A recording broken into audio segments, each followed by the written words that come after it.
The Women's League of the People's National Movement is today speaking out in defense of statements by its leader, Prime Minister Dr. Keith Rowley, over the weekend.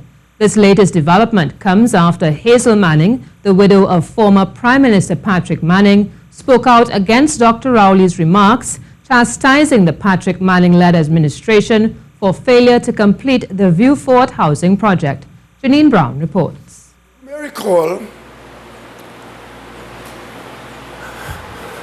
You may recall one day in the Parliament, our Prime Minister got up and mentioned that $10 million was missing from the HDC, and the minister had to account for it. The minister being me, because the other minister had told the then Prime Minister that $10 million was missing. And in search of that 10 million, all these projects became casualties. It was this statement made by Prime Minister Dr. Keith Rowley at the opening of Phase 1 of the Vieux Fort Housing Development last Saturday, which has left a bitter taste in the mouth of the widow of the late Prime Minister Patrick Manning, Mrs. Hazel Manning. In a media release late Sunday, Mrs. Manning described Dr. Rowley's statement as full of acrimony and blame, as she called for the facts on the matter to be released to the public.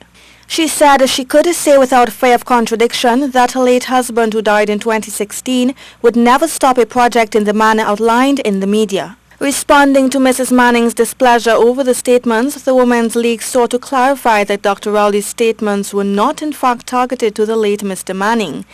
The Women's League said the fact is that former Prime Minister Patrick Manning was never the Minister of Housing. During our tenure from 2007 to 2010, that responsibility fell to Dr. Emily Gaynor Dick Ford, and therefore all the Prime Minister's information with regard to matters pertaining to housing would have been supplied by that minister. The fact is, for the 5 years that followed 2010 to 2015, that portfolio was held by Dr. Rudal Munilal. The fact is that it took 12 years for the Housing Ministry to deliver 44 out of 137 housing units in Vieux Fort, and these two ministers must be held accountable for that. Following his feature address on Saturday, Dr. Rowley declined to speak to reporters, instead leaving moments after the ceremony in a waiting car.